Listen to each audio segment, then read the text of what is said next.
Okay, the Ten Commandments. I hope you can see the top of my head today. One I made yesterday, I didn't have anybody help me, so I didn't know I was taking off that much of my head. Ten Commandments. Now I want to talk about these Ten Commandments. I'm going to go through one a day. Try to talk about each one.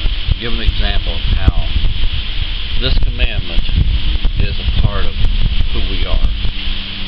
Okay? Nobody has to teach them to us. We already know them. Even though we don't know the words of these commandments are already in us. Okay? And if you got a Bible, you turn to Exodus chapter 20. And we're going to go through like one of them a day, and you can go down through the list. And now I got this from talking to atheists about it. When I talk to them, I try to show them that these commandments are the basis of everything that we know that is moral. That's not wrong to us. Thou shalt not cut grass. You know, that's not a commandment. And there's a reason. It's just not wrong to us, you know. Thou shalt not look at the clouds, or thou shalt not observe a beautiful tree, or there's just, you know, there's nothing wrong to us other than these 10. And I can't, you know, I've tried for years, I've tried other people, and I can't get them to come up with anything that I can settle in my heart that is wrong other than these 10. Now, I thank God for making only 10. He could have made 100, but He only made 10. And those other laws that Moses wrote down to instruct Israel was only instruction to the basis of what these are. You know, you go through them and you can tell exactly. I mean, and these are instant, you know, like the adultery one. It says, you know, don't commit adultery. And of course, now if you're doing it, it doesn't seem bad because you're having all that fun in it. But if it's done against you, all of a sudden, man, instantly, anger rises up. And not just a little bit of anger. Man, our prisons are full of people who have shot their mate for cheating on them, you know. So it's not just a little bit. I mean, when it is offended in the right fashion, and that's the way God created, that we can know what we're doing is wrong against somebody else, because when it's done wrong against us, we feel it. Okay, and in that we have a choice. It's so wise of God. I don't know if you hear those bells or not, but they're so pretty. They do that every day at noon, I think it is, and that's just really neat. I wish every town done that. We still live in a small town, sort of, and that's so pretty when they do that. But anyhow, today, the one I want to talk about today is, of course, number one. Jesus said there's two main commandments: to love God with all of your heart, soul, and mind. And in the original text, that's exactly what it's talking about. We're going to read it here in Exodus 20 just in a minute. And the second one is likened to it: love your neighbor as yourself. Okay. So, but the first one says, thou shalt have no other gods before me. Now this is built in. Okay. We have this. Every person picks out something that he loves best, that he likes to do the best. He will either sit around and think about that thing. He will have I wishes. You ever see these books you get from J.C. Penney's and Eddie Bauer and Sears and Roebuck?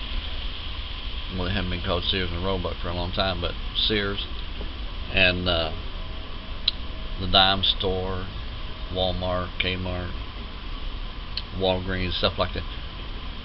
You pick those books up and you look at them, and You're like, man, I wish I could have this. Man, I wish I could have that. Well, see, that's what people do when they can't be next to their God. Like right now, we have a lot of people go to church because of this I wish mentality.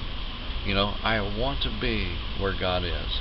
You know, like in me, I know that my place is somewhere before the throne of God.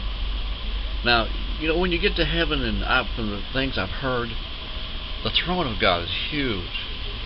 And there's thousands of people just laying before the throne of God, just worshiping. And I know my place is somewhere in that crowd of people. That's my desire. That's my fulfillment in life, is to get before that throne. And more often than not, when a person thinks about fulfilling the meaning of their life, that's the thing they go, whatever their God is. You know, some men, all they want to do is create a perfect setting around them. Their home is their God. Some men, they worship their cars. Some men, they worship women. A lot of those do that. With the ladies, they worship their pile of stuff. I know this woman, man, that she was up in her later years of life, and she had a couple of storage buildings. I mean, these buildings are big as her house. She went in there one day, and she let us come in with her, and it was stacked stuff everywhere in there. I mean, valuable stuff. This lady had some money, and she had piled stuff up inside of that place. I mean, it was furniture and cars and boats and all that. You just name it. I mean, Jiminy Crickets, man, it was just piled full of just everything you could imagine or think of, just sitting there. And she was just too old to use it. But this was her God, you know. She had let stuff gather up before her and had taken over her life. And she was trying to hire me to put up a pole barn, I'm thinking, so she could fill it too, I guess. But this is what I'm trying to get across. Every person has this in them. They already have it. Now, this is a good way to witness to atheists. Point something out to them, you know. And I pointed out to one fellow. I said, "Has anything strange ever happened to you?" And he said, "Yeah," and he told me about it. And I said, "Well, you know what?" I said, "That's the nature of God to do that type of thing." And so it's not like God's not. He uses all these to try to reach to us in that. When we stand before God on Judgment Day, this is what we will answer to Him for. These 10 commandments that are in us already. See, otherwise, He would have no right to judge any man. If we didn't already have these 10 commandments in us, then we would have, or He would have no right to judge us for them. See what I'm saying? Ever since Adam and Eve ate this apple in the Garden of Eden, this 10 commandments was inside that apple. Everything that we have, the briars and the chemical, whatever it was in there that God put in there, that made this earth begin to change. It went through the man out onto the ground, began to change the earth around them, and there's just nothing you could do. If he, you know, all his excrement, if he'd have piled it up in a pile, and if he had put it in some kind of a container, it would have broke out of that place he had it in, and it would just came right through. Because when it rained, you know, it just get. So there was no way. Once they touched that apple and ate it, because if you remember, the Lord says, "Don't touch it, lest you would die." The Lord knew there was a poison inside that apple, and it also contained the knowledge of good and evil. And this knowledge of good and evil is the 10 commandments. You think about this: the wrongs and the rights. We suffer. learn from trial and error? Well, we have to know what the error is. We have to understand the trial before we can learn from it. So this is what the Ten Commandments are. The knowledge of good and evil. And everything was wrapped up in that fruit of the knowledge of good and evil. Exactly what the Bible calls it, the fruit of knowledge of good and evil. And every man has that in him. That chemical passed down from Adam and Eve, it's still within us. Still within us.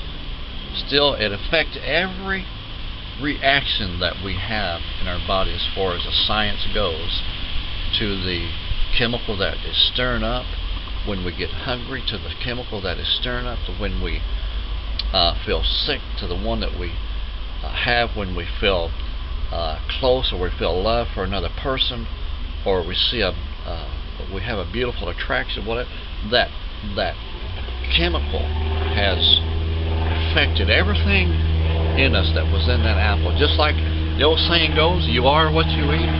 Well, there you go. You are what you eat. So tomorrow we're going to talk about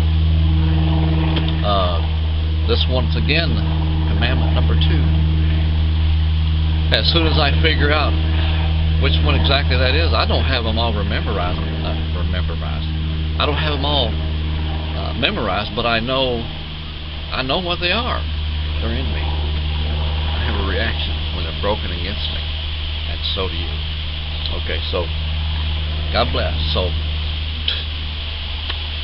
be careful what you eat. You know what I mean? Be careful what you eat, because we are who we eat. So God bless. So we see you again tomorrow with commandment number 2 right here, crossing the middle ministry. God bless.